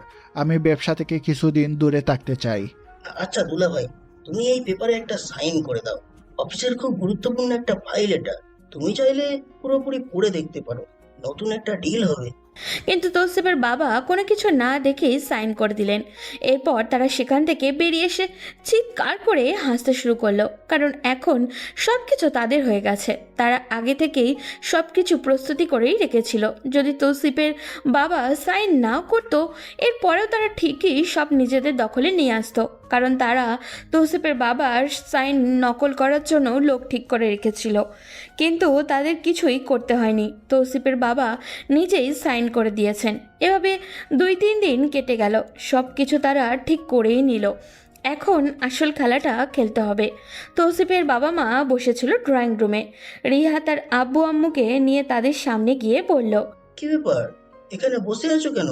বাসার সবাই কাজকর্মগুলো কে করবে? এখন ব্যবসা ভালো চলছে না, কাজকর্ম কিন্তু করতে হবে। যাও, বাজার নিয়ে আসো। আরিফ সাহেব এমন কথা শুনে তৌসিফের বাবা তার দিকে তাকালেন। আরিফ সাহেব তখন একটা কাগজ বের করে তৌসিফের বাবা মায়ের সামনে ধরে বললেন, তোমরা কি ভেবেছিলে আমি সবকিছু ছেড়ে দিয়েছি? না, আমি এতদিন থেকে শুধু অভিনয় করছিলাম তোমাদের কাছ থেকে প্রতিশোধ নেওয়ার জন্য। অনেক দিন থেকে স্বপ্ন দেখেছিলাম এই বাড়িটা আমার হবে, এই অফিস, সবকিছুর মালিক আমি হব, কিন্তু কিছুতেই পারছিলাম না তোমাদের কারণে। সেই জন্য আস্তে আস্তে সবকিছু আমার কাছে নিয়ে এসেছি।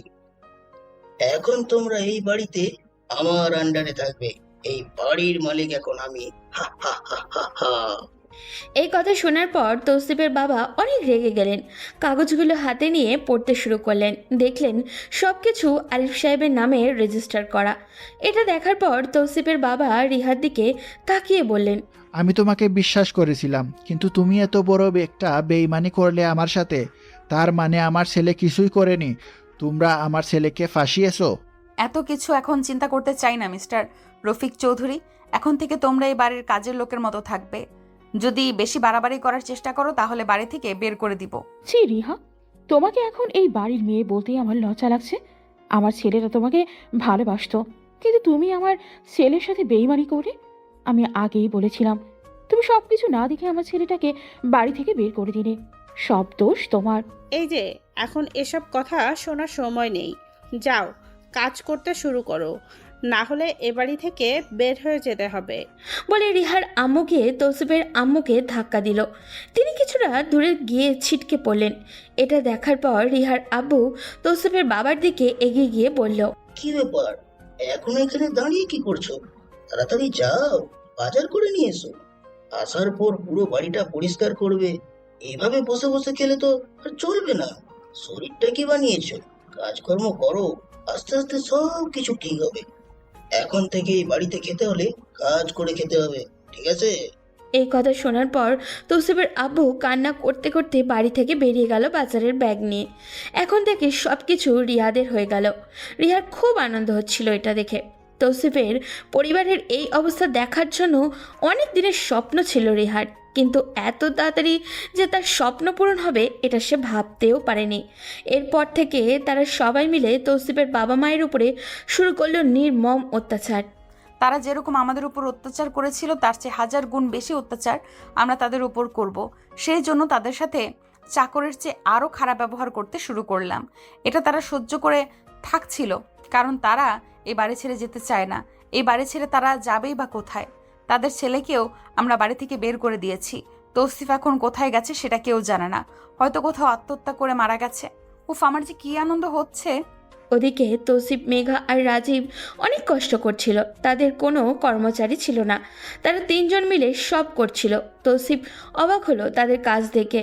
মেঘা আর রাজীবও খুব মনোযোগ দিয়ে সব কাজ করছিল। তৌসিফকে তারা তেমন কোনো কষ্টের কাজ করতে দিচ্ছিল না। এভাবে দেখতে দেখতে 2 মাস কেটে গেল। তাদের কোম্পানিতে মোটামুটি ভালোই লাভ হলো। আজকে মাসের সব হিসেব করবে তারা।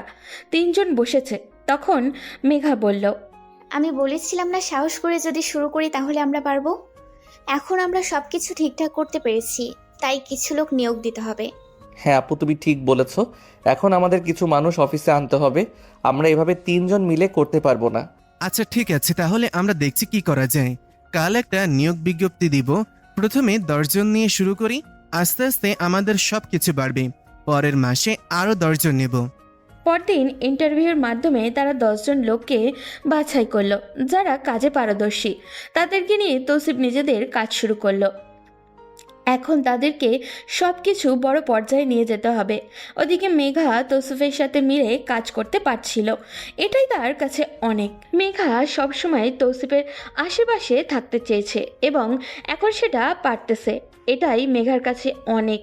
মেঘা প্রথমে অফিসের কাজ বুঝতো না, তখন রাজীব আর তৌসিফ দুজনে মিলে মেঘাকে বুঝিয়েছে সব কিছু। মেঘাও এখন অফিসের অনেক বিষয় বুঝে।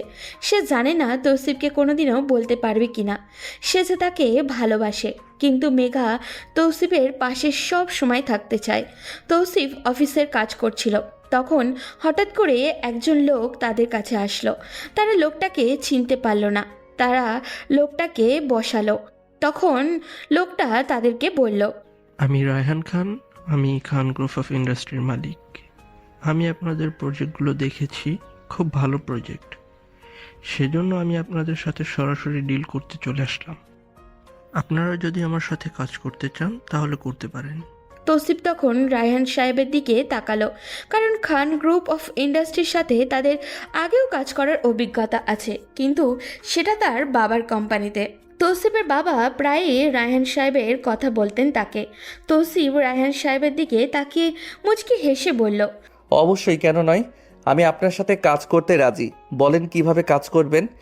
আসলে এতদিন আমি চৌধুরী গ্রুপ অফ ইন্ডাস্ট্রির সাথে ডিল করে আসছিলাম, কিন্তু হঠাৎ করে গত মাসে আমার ভরাডুবি হয়। আমার প্রায় 2 কোটি টাকা লস হয় ওনাদের কারণে। হঠাৎ করে রাফি চৌধুরী নিজ দায়িত্ব থেকে সরে গিয়ে ওনার শালাকে সব কিছু বুঝিয়ে দিয়েছেন। জন্য ওনাদের সাথে কাজ বন্ধ করে দিয়েছি। এখন আপনারা নতুন মার্কেটে এসেছেন, তাই আপনাদের ব্যাপারে খবর নিয়ে জানতে পারলাম বেশ ভালো কাজ করেন, তাই আসলাম কথা বলতে। তৌসিফ এই কথা শোনার পর অনেক কষ্ট পেল। তার বাবা কোম্পানির দায়িত্ব ছেড়ে দিয়েছেন, এটা বিশ্বাস করার মতনই না। তার মনে হচ্ছে হয়তো আরিফ সাহেব সব কিছু তার বাবার কাছ থেকে কেড়ে নিয়েছেন, কিন্তু এসব কথা এখানে বলে কি লাভ।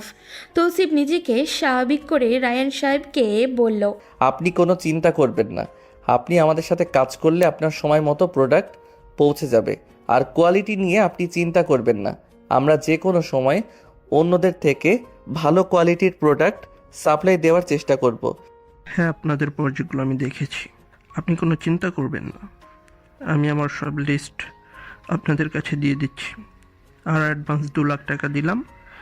বাকি 10 লাখ টাকা কালকার মধ্যে পেয়ে যাবেন, আর মাল পৌঁছানোর সাথে সাথে বাকি 7 লাখ টাকা দিয়ে দিব। এরপর রায়হান সাহেব চলে গেলেন। তৌসিফ বসে বসে চিন্তা শুরু করলো কি করবে। এই মানুষগুলো তার বাবার কাছ থেকে সব কেড়ে নিয়েছে, এটা সে মেনে নিতে পারছিল না। তাকে যে করেই হোক সব ফিরিয়ে আনতে হবে। তাকে এভাবে চিন্তায় দেখে রাজীব আর মেঘা তার কাছে এসে বলল, আজকে আমাদের অফিসের জন্য কত বড় একটা আনন্দের দিন, আর তুমি মন খারাপ করে বসে আছো। তোমার বাবা মার সব কিছু আমরা ফিরিয়ে আনবো, তুমি কোনো চিন্তা করো না। হ্যাঁ দোস্ত, তোর কিছু চিন্তা করতে হবে না। আমরা এই ডিলটা ভালো করে করি।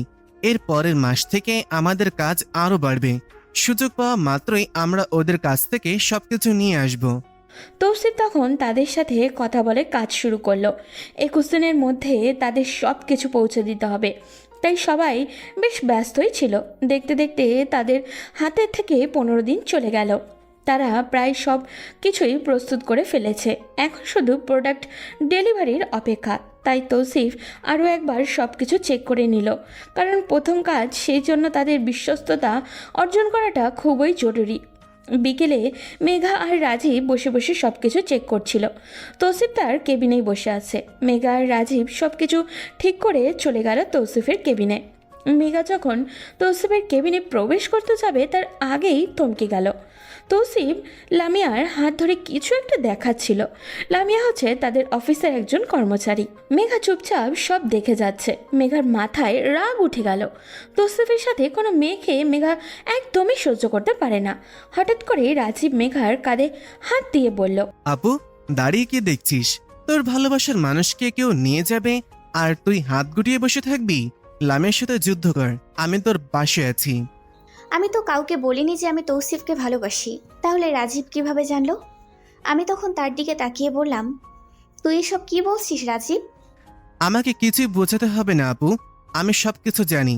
আমি এতদিন থেকে লক্ষ্য করছি তোদের বিষয়টা। তুই সবসময় তৌসিফকে কেয়ার করিস, তৌসিফের ব্যাপারে সবসময় খোঁজখবর নিস। এটাই প্রমাণ করে তুই তৌসিফকে ভালোবাসিস। আমি তোর পাশে আছি, আমি তৌসিফকে বুঝাবো। এই কথা শোনার পর মেঘা রাজীবের দিকে তাকিয়ে রইল। রাজীব ইশারায় মেঘাকে যেতে বলল। মেঘা ভিতরেও গেল। ভিতরে গিয়ে লামিয়ার দিকে তাকিয়ে বলল, লামিয়া, তুমি এখানে কি করছো? তাড়াতাড়ি বাইরে যাও, তোমার সাথে কাজ আছে। তুমি বাইরে গিয়ে দাঁড়াও, আমি তোমার সাথে এসে কথা বলছি। ম্যাম, স্যার আমাকে অনেক গুরুত্বপূর্ণ একটা বিষয় বোঝাচ্ছিলেন। আমি একটু পরে আসছি, আপনি প্লিজ অপেক্ষা করুন। এই মেয়ে, তোমার কত বড় সাহস, তুমি আমার মুখের ওপর কথা বলো? আমি তোমাকে বলেছি এখান থেকে চলে যেতে, তাহলে এখানে দাঁড়িয়ে আছো কেন? তাড়াতাড়ি যাও। লামিয়া তখন মেঘার সামনে থেকে চলে গেল। তৌসিফ মেঘার দিকে তাকিয়ে আছে। মেঘা তখন রেগে তৌসিফকে বলল, তোর অনেক শখ মেয়েদের সাথে কথা বলার, তাই না? আজ থেকে তুই মেয়েদের সাথে কথা বলবি, আমি আর তোর সামনে আসবো না। বলেই মেঘা তার হাতে থাকা ফাইলটা তৌসিফের মুখের উপরে ফেলে দিল। এটা অনেক গুরুত্বপূর্ণ একটা ফাইল ছিল, আবার রেডি করতে হলে অনেক সময় প্রয়োজন, কিন্তু মেঘার মাথা ঠিক ছিল না, তাই সেটা ফেলে দিয়ে চলে আসলো। বাসায় আসার পরেই মেঘা কান্না শুরু করলো। তার কিছুই ভালো লাগছে না। তৌসিফের সাথে সে কোনো মেয়েকেই সহ্য করতে পারে না, কারণ তৌসিফকে ভালোবাসে। ওদিকে তৌসিফ তখন হতবাক হয়ে তার কেবিনে বসে আছে। মেঘা এইরকম ব্যবহার কেন করলো? তখন রাজীব তৌসিফের কাছে এসে বলল, দোস্ত, কিছু মনে করিস না, আমি নিজে ফাইলটা আবার রেডি করব। আসলে আপু তোকে অনেক ভালোবাসি। তোর সাথে কোনো মেয়েকে ও সহ্য করতে পারছিল না, সেজন্য এরকম রাগ দেখিয়ে ফেলেছি। তৌসিফ তখন রাজীবের দিকে অবাক দৃষ্টিতে তাকালো। মেঘা তাকে ভালোবাসে, এটা কিভাবে সম্ভব? তৌসিফ মেঘার কাছে এতদিন মুগ্ধ হয়ে গেছে, কিন্তু তাই বলে কি ভালোবাসা? তৌসিফ ইতস্তত করে বলল, এটা তুই কি বলছিস দোস্ত? এটা হতে পারে না। মেঘা আপু আমাকে ভালোবাসে, এটা কিভাবে সম্ভব? দোস্ত প্লিজ না করিস না, আমার বোন তোকে অনেক ভালোবাসি। আমি এতদিন থেকে আমার বোনের খুশি দেখে অনেক খুশি ছিলাম। তুই পাশে থাকলে ও সবকিছু ভুলে যায়। তুই প্লিজ না করিস না। তৌসিফ আর কিছুই বলল না। সে সেখান থেকে কাজকর্ম সব শেষ করে একটা গোপন জায়গা চলে গেল। তৌসিফ সবার আড়ালে একজন জুয়ারির সাথে দেখা করেছে। লোকটা বেশ বড় একজন মাদক ব্যবসায়ী। তার সাথে রিহার বাবার আগে জুয়া খেলতেন, সেটা তৌসিফ জানতো। তৌসিফ লোকটার সাথে দেখা করে বলল, ইমরান সাহেব, আমি আপনাকে তো ফোনে সব কিছু বলে দিয়েছি। আপনি সব টাকা পেয়ে যাবেন। আপনাকে শুধু আমি যেটা বললাম সেটা করতে হবে। আরে তুমি কোনো চিন্তা করো না, এটা আমার বা হাতের কাজ। আরিফ অলরেডি আমাদের আড্ডায় আসা শুরু করেছে। ওকে শেষ করা কোনো ব্যাপারই না, শুধু আমার টাকাটা সময় মতো দিয়ে দিবে।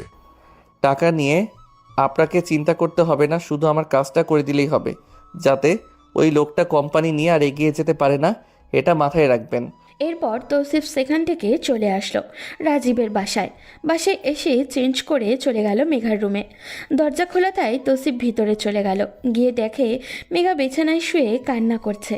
তৌসিফ তখন তার সামনে গিয়ে দাঁড়ালো। মেঘা তৌসিফের দিকে তাকিয়ে চিৎকার করে বলল, কি হয়েছে? এখানে এসেছিস কেন? লামিয়ার কাছে যা, আমি তোর অফিসে আর যাব না। তৌসিফ তখন তার কাছে গিয়ে বলল, আপু, আমি আসলে জানতাম না তুমি আমাকে ভালোবাসো, না হলে এরকম করতাম না। আমি লামিয়াকে একটা গুরুত্বপূর্ণ কাজের ব্যাপারে বলছিলাম, হঠাৎ করে ওর হাত ধরে ফেলেছি, আমাকে ক্ষমা করে দাও। তৌসিফ মেঘার সামনে অসহায় ফেস করে দাঁড়িয়ে আছে। এটা দেখার পর মেঘার মন গলে গেল। সে উঠে তৌসিফকে জড়িয়ে ধরে কান্না করে বলল, আমি তোমাকে অনেক বেশি ভালোবাসি তৌসিফ, তুমি প্লিজ আমাকে ছেড়ে যেও না। আমি তোমার পাশে কোনো মেয়েকে সহ্য করতে পারি না। মেঘার কান্না দেখে তৌসিফ বুঝতে পারল মেঘা তাকে কতটা ভালোবাসে। তৌসিফ তখন তাকে জড়িয়ে ধরে বলল, আমি জানি না আমি তোমাকে ভালোবাসতে পারবো কিনা, তবে আমি চেষ্টা করব। তুমি আমাকে যে সহযোগিতা করেছো সেটা কোনোদিন ভুলতে পারবো না। আমি বিপদের মধ্যে ছিলাম, সেই বিপদে তুমি সবসময় আমার পাশে ছিলে। এরপর তারা খুব মনোযোগ দিয়ে কাজ করতে শুরু করলো। পরদিন থেকে মেঘা অফিসে আবারও আসা শুরু করলো। প্রোডাক্ট ডেলিভারি দেওয়ার পর তারা নিশ্চিত হলো। রায়হান খান তৌসিফের সাথে দেখা করতে আসলেন। আমি বিশ্বাস করতে পারছি না মিস্টার তৌফিক, আপনি এত তাড়াতাড়ি সব কিছু করে ফেলবেন। আপনাদের কাজগুলো আমার অনেক পছন্দ হয়েছে। আমি মির্জা গ্রুপকেও আপনাদের সাথে কন্ট্যাক্ট করার কথা বলেছি এবং আগামী মাসের জন্য আপনাদের সাথে অ্যাডভান্স কন্ট্যাক্ট করলাম। তৌসিফ তার সাথে কুশল বিনিময় করার পর একসাথে বসে সব কিছু ঠিক করলো। আগের যত কোম্পানি তৌসিফের বাবার সাথে ডিল করতো তারা সবাই তৌসিফদের সাথে ডিল করতে শুরু করেছে, কারণ তৌসিফের বাবার কোম্পানিতে কোনো কাজই মানসম্মতভাবে হচ্ছিল না। তৌসিফ তার বাবার স্বপ্নের কোম্পানি এভাবে ধ্বংস হতে দিতে পারে না। এদিকে তৌসিফের মা বাবাকে তারা চাকরের মতো খাটাচ্ছিল। কোম্পানিতে দিনের পর দিন লস হচ্ছিল, এমনকি রিহার বাবার জুয়ার নেশায় পড়ে তাদের কোম্পানিরও সব কিছু বিক্রি করে দিয়েছেন।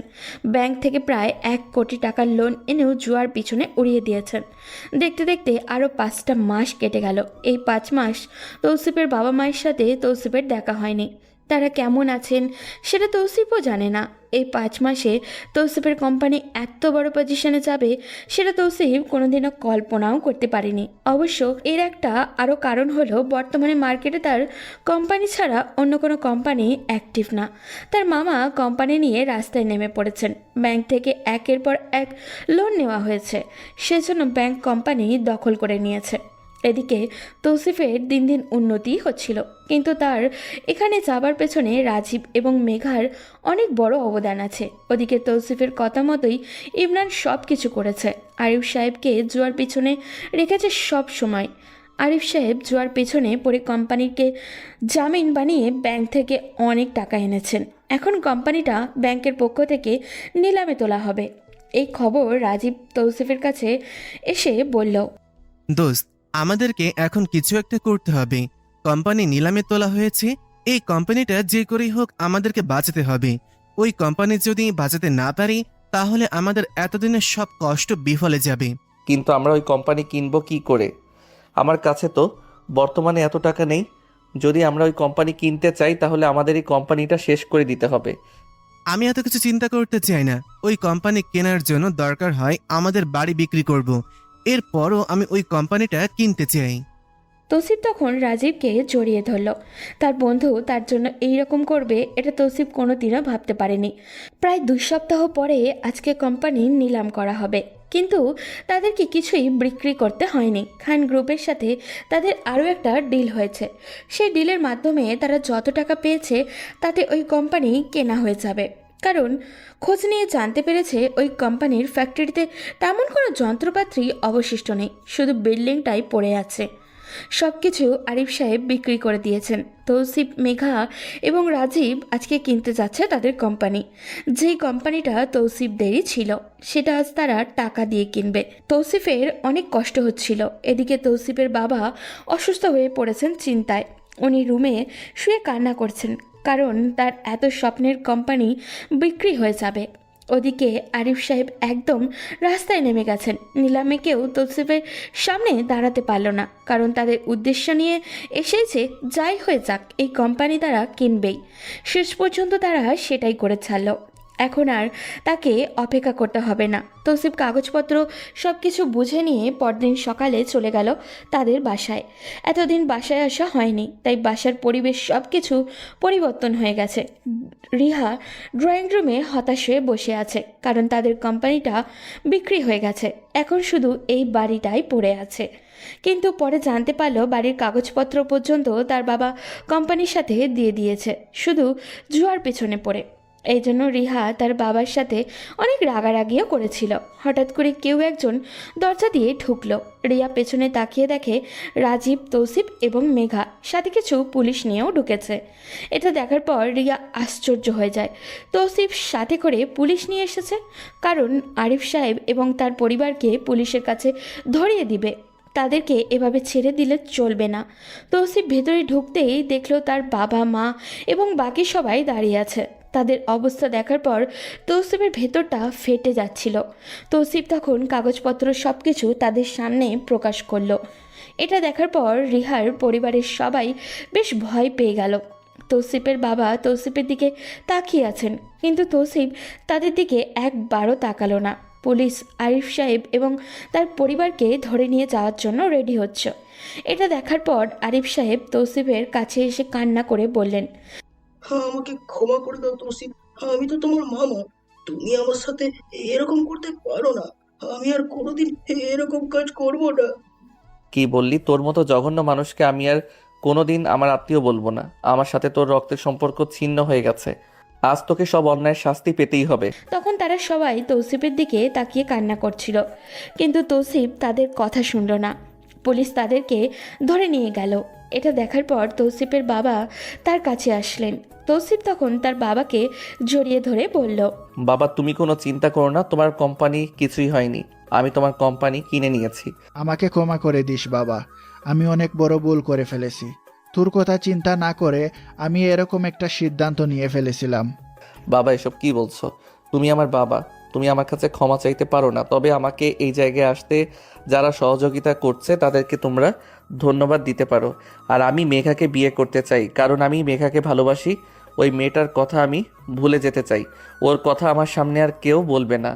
ওদের সাথে আমার আর কোনো সম্পর্ক নেই।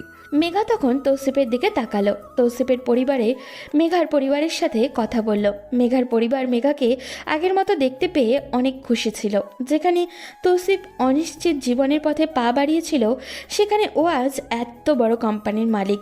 এক সপ্তাহের ভিতরেই তাদের বিয়েও হয়ে গেল। আজকে বাসর ঘরে বসে আছে মেঘা। তৌসিফ এসে তার পাশে বসলো। মেঘা তখন তৌসিফের দিকে তাকিয়ে আছে। তৌসিফ মেঘার ঘুমটা তুলে তার দিকে তাকিয়ে বলল, মেঘা, তুমি যদি আমার পাশে না থাকতে তাহলে আমি এই কাজ কোনোদিন করতে পারতাম না। তোমার কাছে আমি চিরকৃতজ্ঞ। তোমার এই ঋণ আমি কোনোদিন শোধ করতে পারবো না। মেঘা তখন তৌসিফকে জড়িয়ে ধরে বলল, তুমি এসব কি বলছো? আমি তোমার স্ত্রী। আমি তোমাকে আগে থেকেই ভালোবাসতাম, কিন্তু বলতে পারতাম না। আজ আমাদের ভালোবাসা পূর্ণতা পেয়েছে, এটাই আমার কাছে অনেক কিছু। আমি আর কিছু চাই না। আমি সারা জীবনে এভাবেই থাকতে চাই। তৌসিফ মেঘাকে জড়িয়ে ধরল।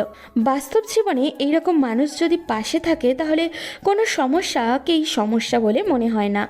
আমাদের আশেপাশের মানুষগুলো মাঝে মাঝে আমাদের সাথে এত বড় বড় বেইমানি করে যা সহ্য করার মতো নয়।